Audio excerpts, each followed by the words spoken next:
長岡の夏を彩る長岡花火。大河信濃川を舞台に行われる長岡まつり大花火大会は、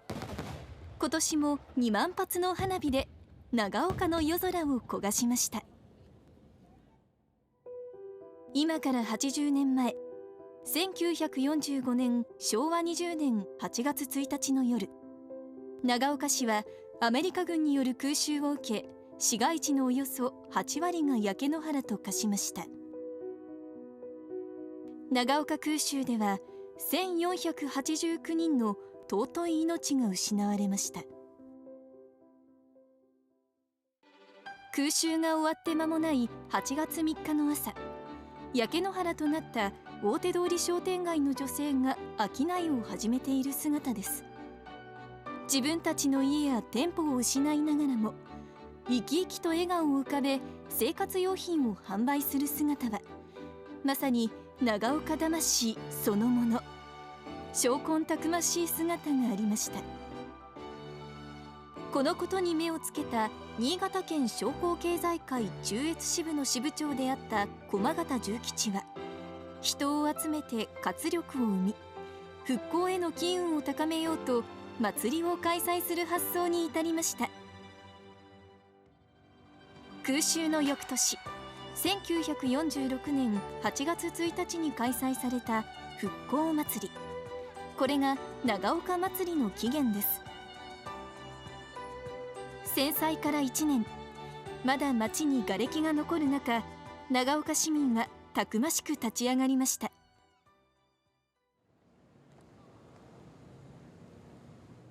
6月、長岡市では追悼の集いが開かれました。長岡空襲で父と弟を亡くした星野英子さんが体験を語りました。辺り一面火の海になりました。そんな中、母は父と弟の姿を見失ったそうです。長岡と同じ日の作戦で空襲を受けた富山市の西田昭夫さんは、父の佐藤進さんと娘の七々子さんの親子3代で富山空襲を語り継ぐ活動をしています。富山市は8月2日未明、173機の B29 による空襲を受け、2722人の犠牲者を出しました。人間3、4人殺したら大体死刑になりますよね。だけど戦争では1000人、2000人殺しても勲章を生むんです。バカげてますね。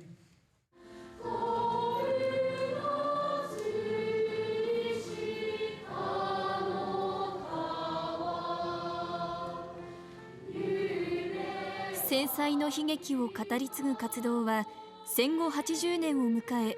全国各地の戦災都市にとって共通の大きな課題と言えます。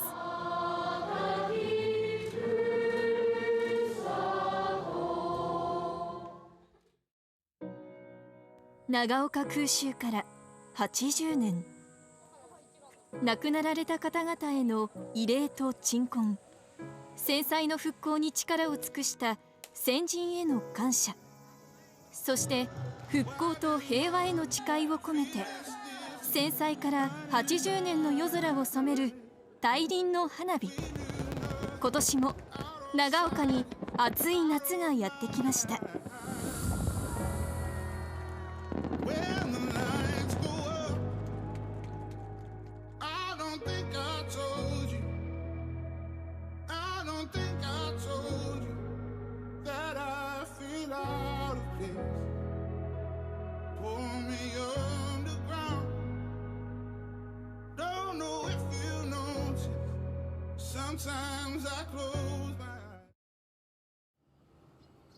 8月1日朝6時、平方神社では長岡空襲で命を落とした多くの霊を悼んで慰霊祭がしめやかに執り行われました。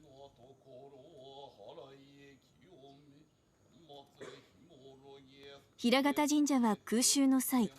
大きな防空壕があったため、最も多くの犠牲者が出た場所です。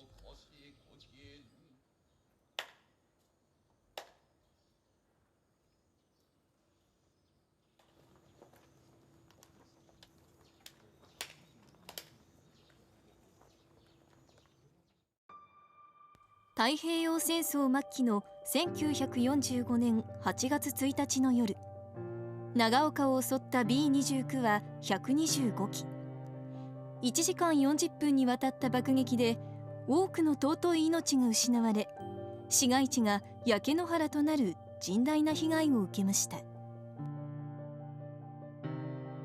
8月3日から昼夜を通して4日間、身元不明の遺体の焼却が平方神社境内などで行われました。午前7時、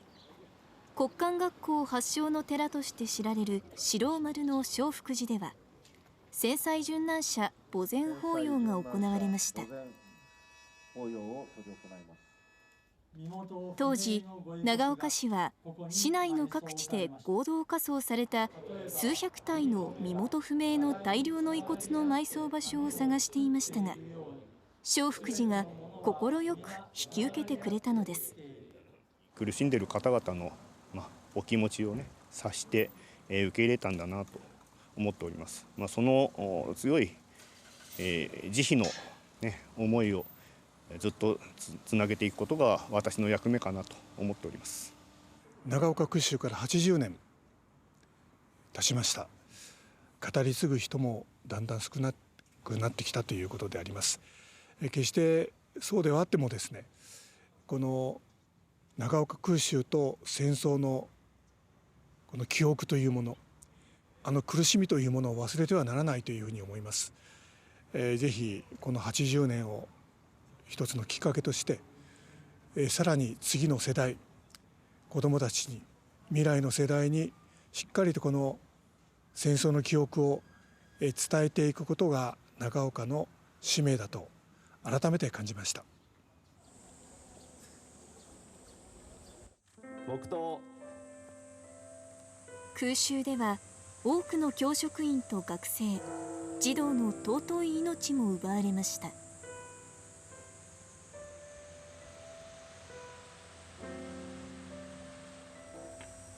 午前8時、平和の森公園では空襲で亡くなった子どもたち、教職員と市民を追悼する集い、2025平和祈願祭が開かれました。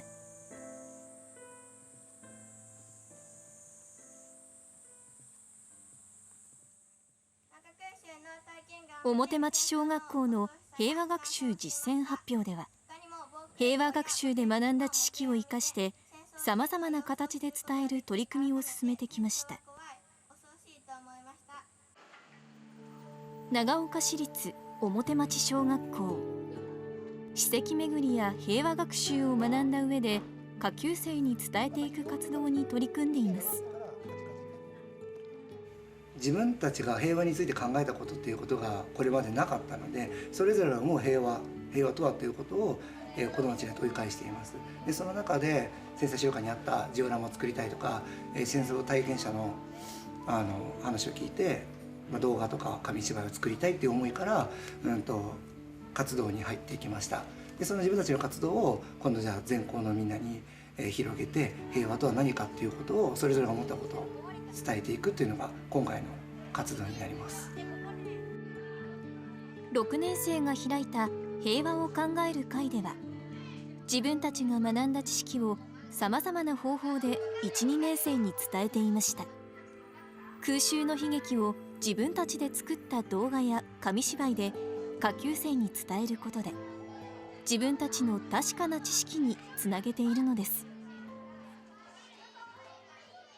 私は CM チームだったんですけど、 CM で短く簡単に長岡空襲について知ってほしいと思い CM を作りました。鉛筆の削りカスで地球を作ったり、スプレーで表現したりして7月に完成することができました。これからもさらに学習を進める中で平和について考え、自分たちでできることを考えていきたいと思います。戦争は二度と起こしてはならない。公園内の平和像は私たちにそう語りかけています。午前9時、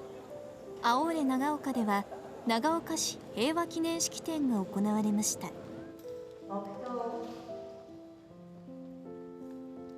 長岡市は8月1日を恒久平和の日と定め、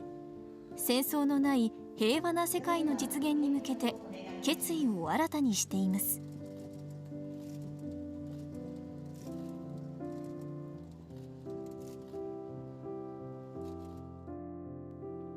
式典では長岡空襲の体験を平沢仁九郎さんが語りました。夢中で頭巾をかぶ、救急袋を肩にかけ、玄関にあったちびた下駄をチンバに突っかけて道路に飛び出し、人の流れに生まれながら足は柿川沿いに JR の踏切の方向に向かっておりました。長岡大手高校2年岡田優美さんにより非核平和都市宣言が朗読されました。世界の恒久平和維持への願いを込めて、我が長岡市を非核平和都市とすることを宣言する。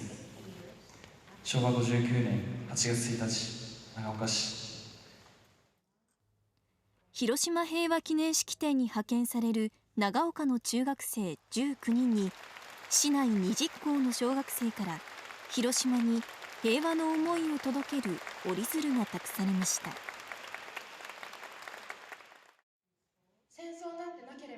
長岡市立小国中学校3年湯本花さんの平和の誓いが披露されました。そんな思いもすべてまとめて、私たちは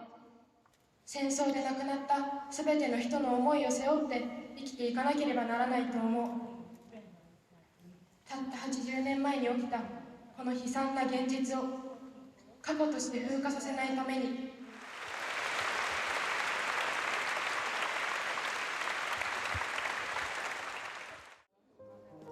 同じ頃、青折長岡のホワイエでは長岡空襲で亡くなられた方々を追悼する市民が献花をする鎮魂田向けの花が長岡いけばなの会の協力で行われていました。姉妹都市フォートワース市からの生徒たちです。今年31回を迎えた原新サマースカラシップの参加者です。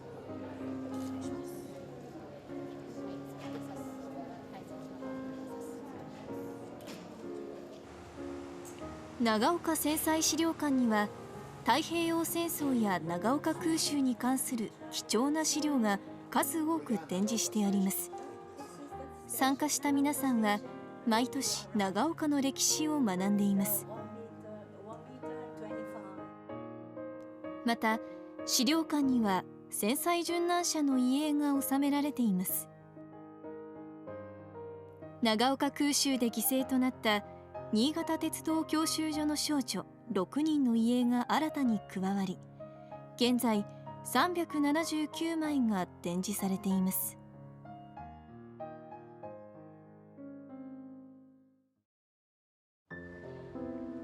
先月26日から今月1日にかけて、戦後80年を記念して大石吉の平和記念写真展 in 長岡を青折長岡で開催しました。写真家大石吉野さん、アフガニスタン、ベトナムなど世界中の戦争内乱後の市民に目を向けたドキュメンタリー作品を手掛け、数々の賞を受賞しています。今80年間の間にアジアとかアフリカではこのように写真にあるようにね、戦争で長岡の方たちが受けたのと同じような体験をしてしまっている。そして長岡の人たちはあの時の自分がここに写ってるっていうことになるんじゃに感じてほしいなという思いもあって、両方を並べて、皆さんに見ていただきたいなと思ってるんですけどね。こんにちは、大石と申します。大石さんは昨年春から長岡に足を運び、長岡空襲を体験した方を訪ね、体験談を聞いた上で皆さんの表情を捉えてきました。私も考えます。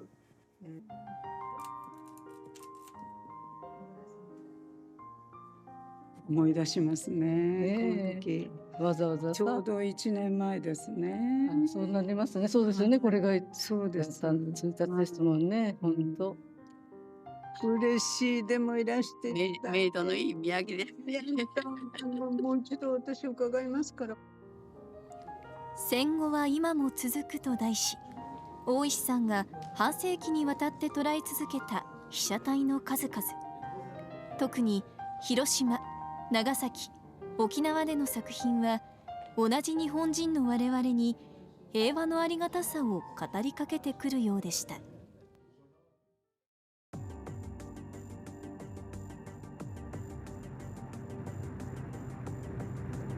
長岡空襲の12日前、1945年7月20日午前8時13分、模擬原子爆弾パンプキンが長岡の左近の畑に投下され、4人の尊い命が奪われています。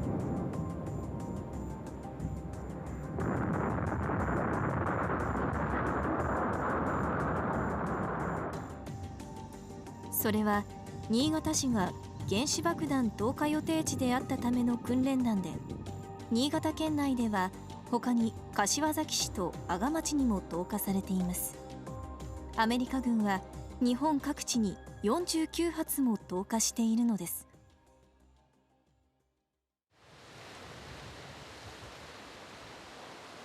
今年の春、もう一つの長岡空襲と呼ばれる模擬原子爆弾の生き証人と出会いました。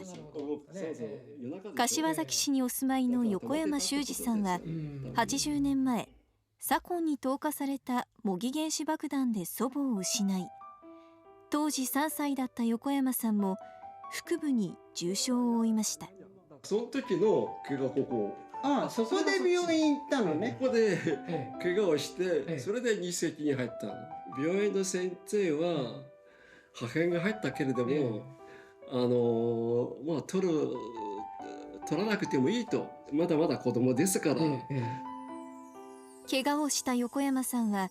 入院中に長岡空襲に遭い、大やけどを負いました。まあ顔はあまりこう分かんないけど、まあ腕だけはね、ここはよく残ってると思うんですけど、こうね、こうだからかなり火に炙られた。模擬原子爆弾とは、長崎に投下された原子爆弾とほぼ同じ形で同じ重さの訓練弾です。横山さんは高校卒業後、上京して金融関係の仕事に就き、定年後は豊かな自然の中で暮らしたいと、柏崎市高柳地区に移り住みました。地形の類似した左近の畑を誤爆したのです。今年6月、初めて長岡戦災資料館を訪れました。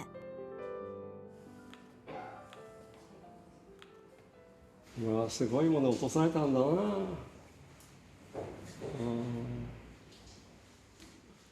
うちのばあさんだこれ。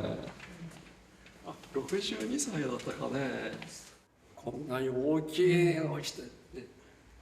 あそこに20メーターぐらいの穴が開いたわけですよ。もう無理もないやなって。我が家がその燃えるんじゃなくて吹っ飛んだっていうね。これ爆風で吹っ飛んだって。左近の模擬原子爆弾と長岡空襲の両方で大怪我をした横山さん。貴重な歴史の生き証人です。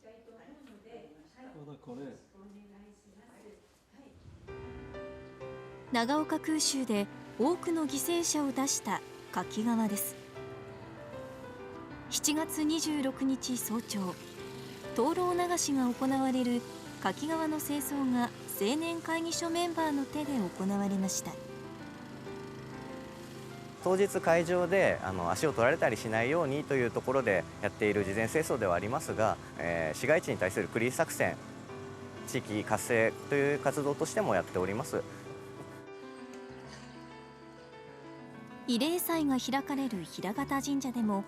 多くのボランティアと南中学校の生徒が協力し草刈りを行いました。多くの方が亡くなったこの平方神社を町内の皆さんや南中生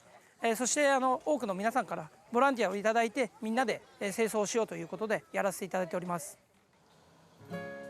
長岡青年会議所は毎年平和学習で各学校を回ってきました。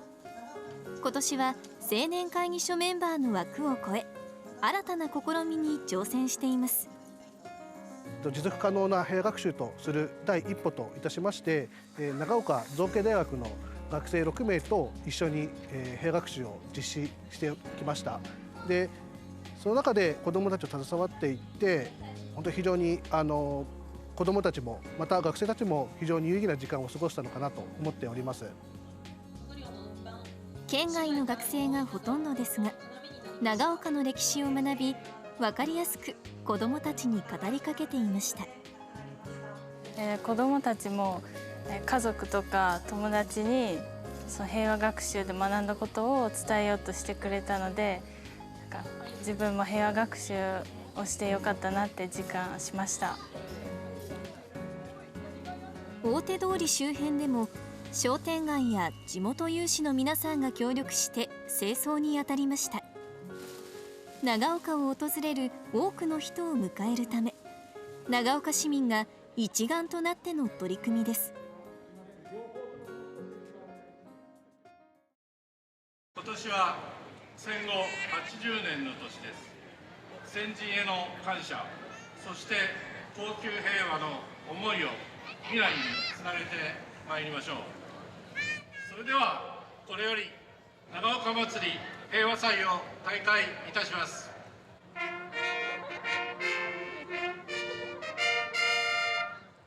それではバルーンを空に放ってください。いよいよ平和祭の開幕。大手通りでバルーンリリースが行われました。白野川から長岡駅方面へ。長岡空襲体験者アオーレ長岡では慰霊子どもみこしに参加する子どもたちが紙芝居美智子の命を見ながら平和の尊さを学んでいました。はっと気がつくと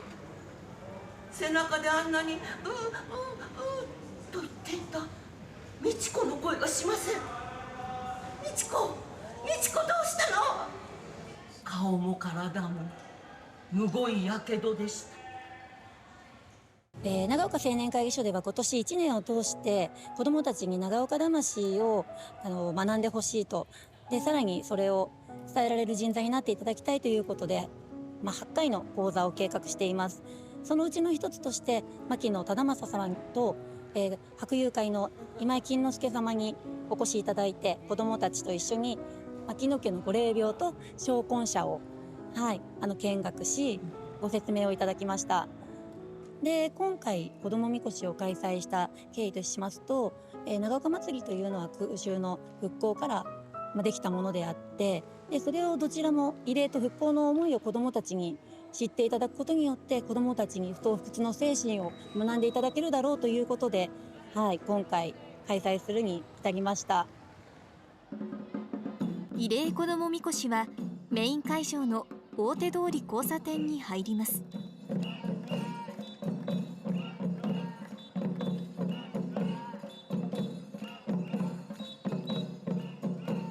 さあ皆様、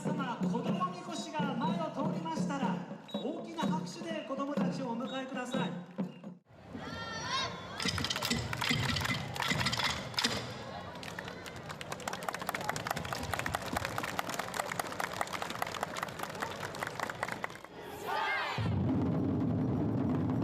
威勢のいい琉球太鼓連合会による100人太鼓の演奏が始まりました。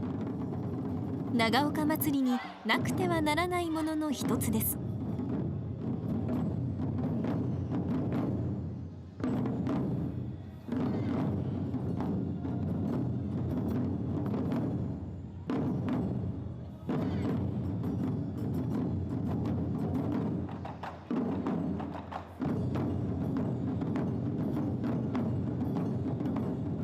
表通りは祭りの活気に包まれていました。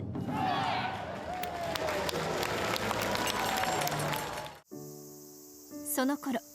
柿川では第42回柿川灯籠流しのセレモニーが始まりました。南中学校の生徒の進行で進められます。黙祷。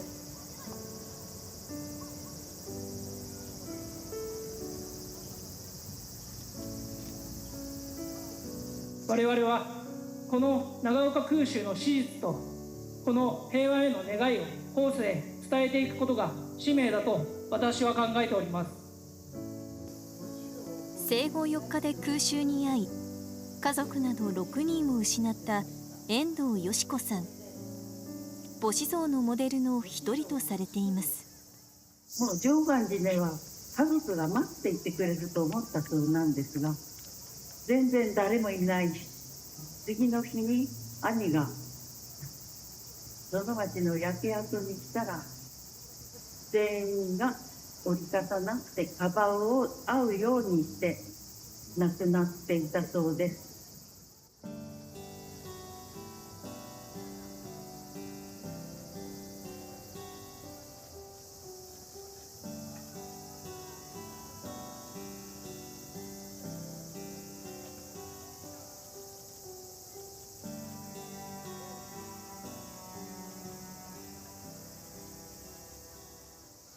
今日は長岡空襲で亡くなられた1489名の方一人一人への慰霊の気持ちを灯籠に込めて流したいと思います。希望が丘小学校の合唱曲フェニックスが柿川にこだまします。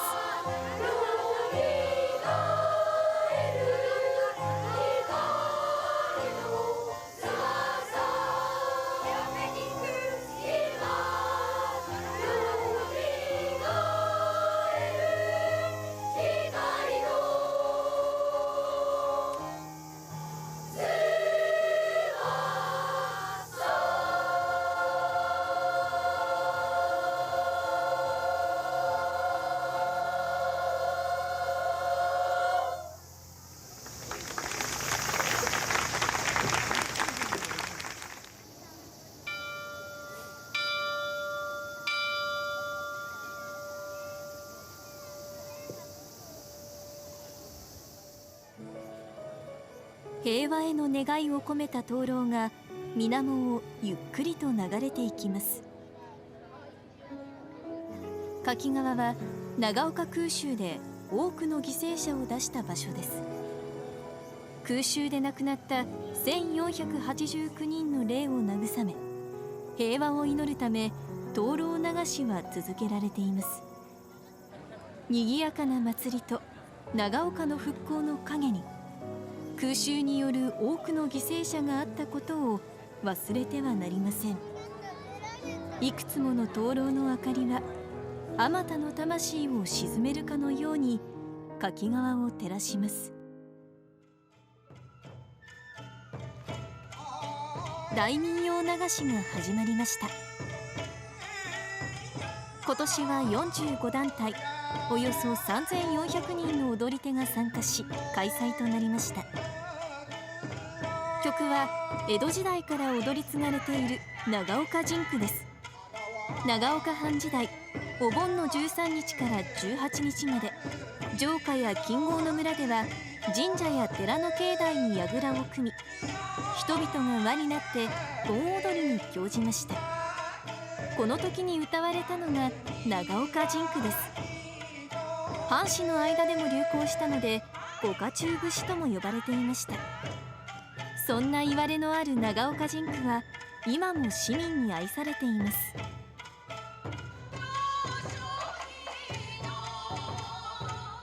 曲は長岡大花火音頭に変わりました。長岡大花火音頭は1970年に一般公募された曲で、方言を巧みに取り入れた歌詞で市民に親しまれ、今では民謡流しになくてはならない曲になりました。姉妹都市ポートワース市の皆さんも堂々の参加で踊りの輪に溶け込んでいます。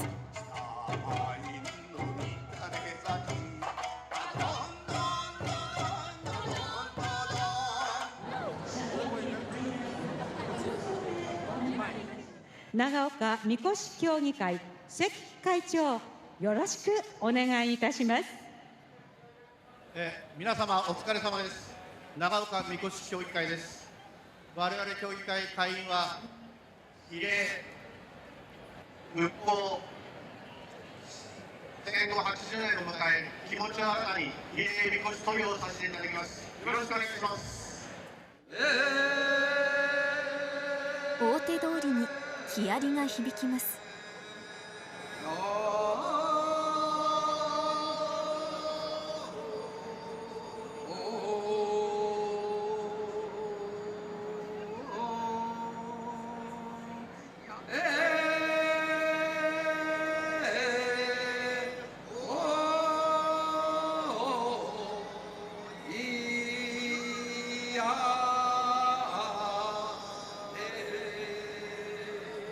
一本であげますよ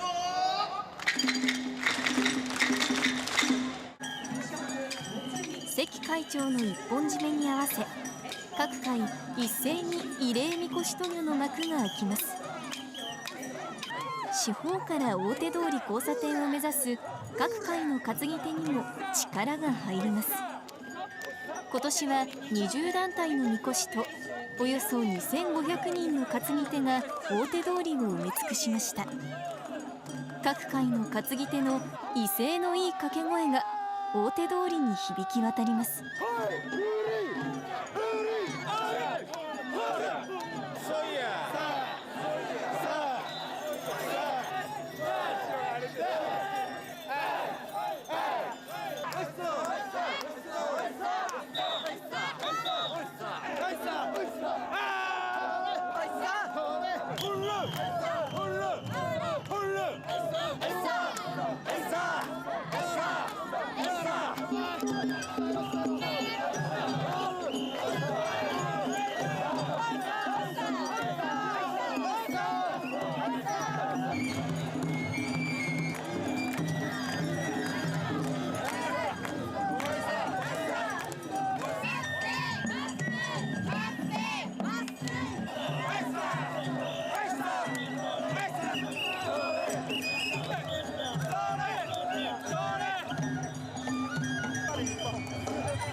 終戦直後に開かれた復興祭りが家族を失い、住むところをなくし、悲しみに暮れていた多くの市民に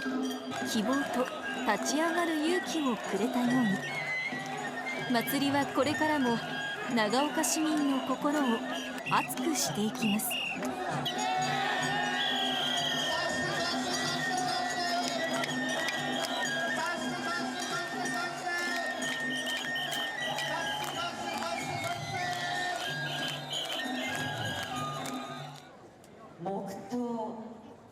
最後には担ぎ手全員で長岡空襲の犠牲者に黙祷を捧げました。いろいろな困難があっても長岡は二度の廃墟の中から立ち上がってきた町であります。その力を未来に向けてぶつけていきましょう。皆様、今日は本当にありがとうございました。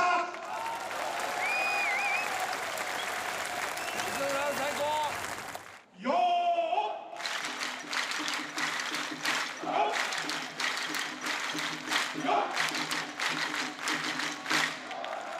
3本締めで平和祭慰霊みこし渡御の幕が下ろされました。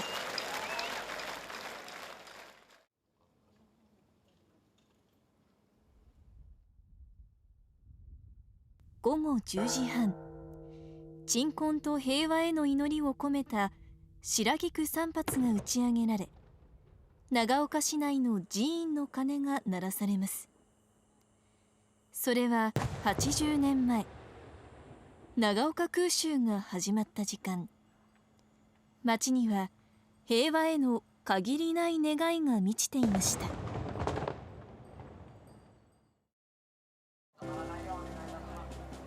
長岡の大花火は市街地の中心部で挙げられる花火の規模としては全国にその類を見ません。今年もさまざまな人の思いを乗せて間もなく待ちに待ったその幕が開きます。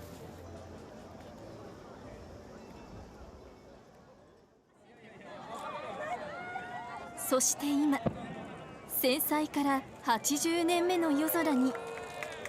戦災殉難者への鎮魂の花火として白菊3発が捧げられ、長岡まつり大花火大会が始まります。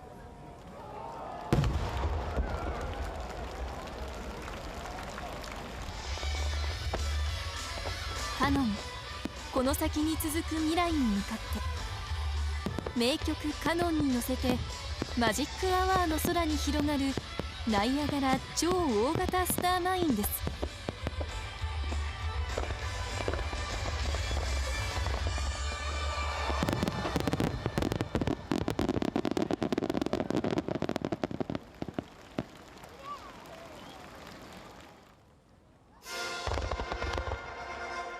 大河ドラマ「天地人」の放送決定を祝って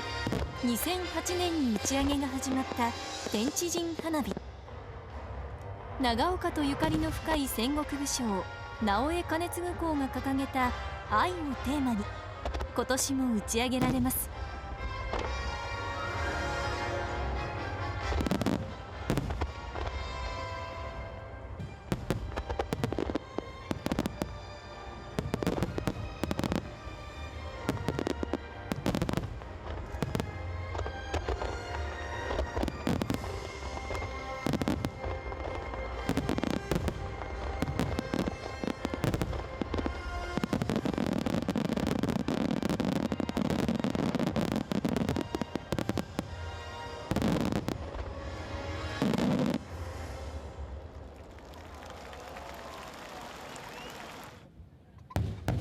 長岡で本格的な花火大会が開かれたのは今から146年前の1879年9月14日15日。当時の遊郭の関係者が合わせて350発の花火を打ち上げたと言われています。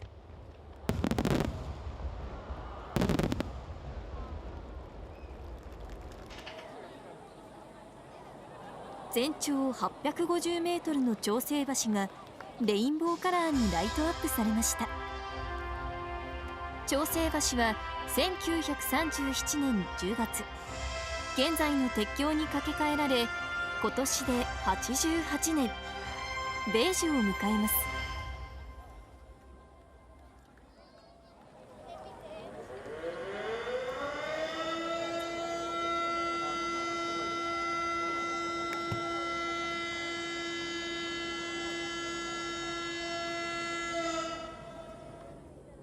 ライトアップされた長生橋と小三尺玉の共演です。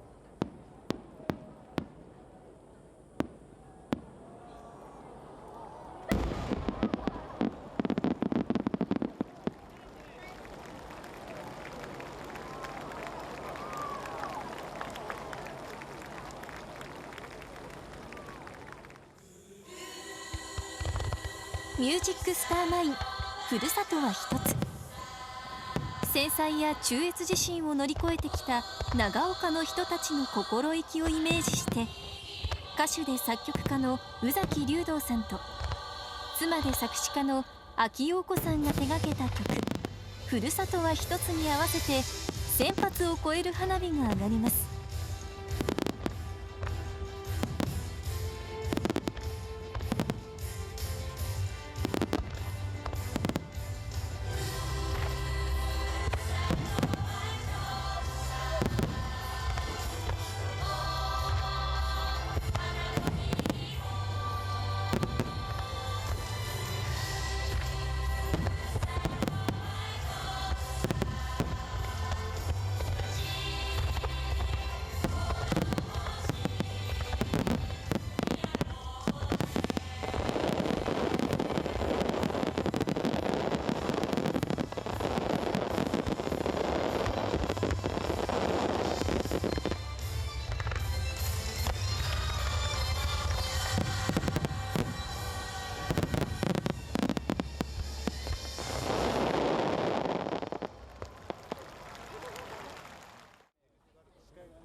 信濃川河畔の花火会場には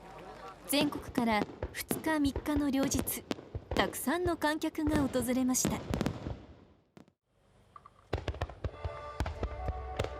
花火この空の花は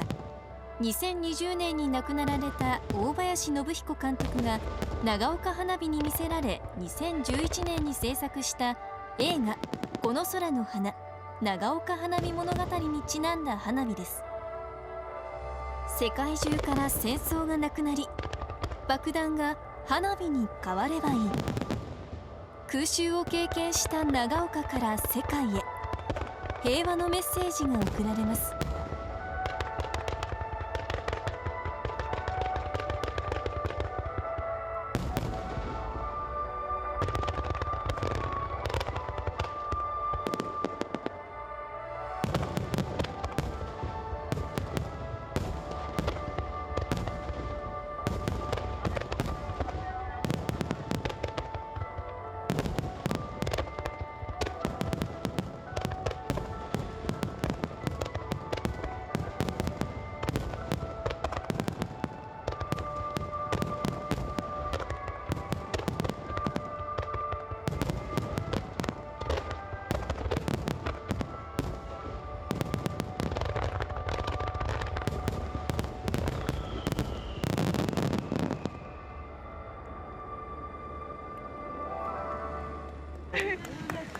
素敵でした。素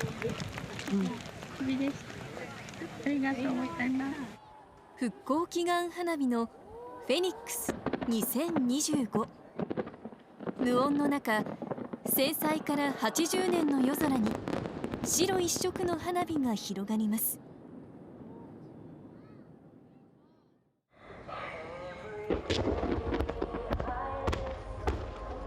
被災者へ感動と勇気を与え、復興の祈りと平和への願いを込めたこの花火。2004年10月23日、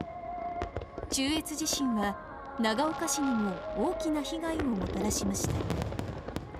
その痛手から立ち上がろうとしている大勢の人たちを元気づけるためにスタートしたフェニックスは、それ以降に起きた東日本大震災などで被災した人たちへの応援など、県内から羽ばたいて全国に思いを届ける花火へと成長しました。今年も長岡の空にジュピターがこだましました。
例年は長生橋に架けられるナイアガラ大爆風と小三尺玉の共演が大きな見せ場でしたが、補修工事に伴い今年もライトアップされた調整橋に上がります。この小三尺玉3連発も今は名物となりました。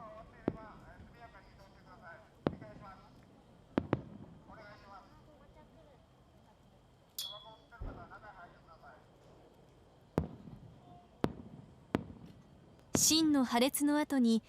時間差で鮮やかな小アリの花が開く小アリ千輪菊など型の違いを楽しめます。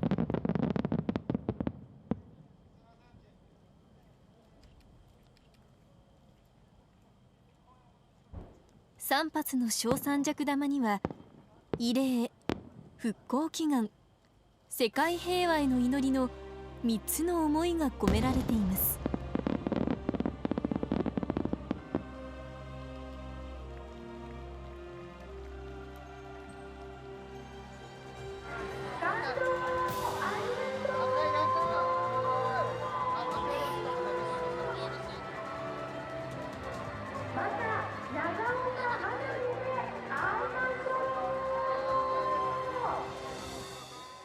オープニングの印象がすごすぎて、もう花火の大きさがに圧倒されて、もう言葉出なかったです。大きさも含めてデザインもすごく良くてびっくりしました。初めて来ました。すごい迫力と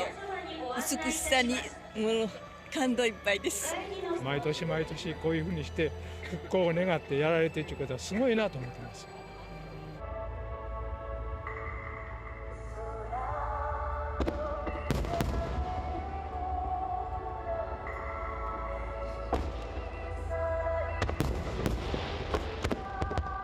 長岡まつり大花火大会、2日間で2万発の花火が戦災から80年目の夜空を彩りました。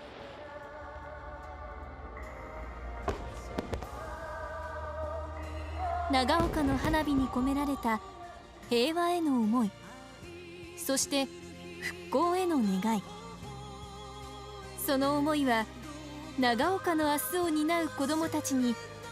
確実に受け継がれていくことでしょう。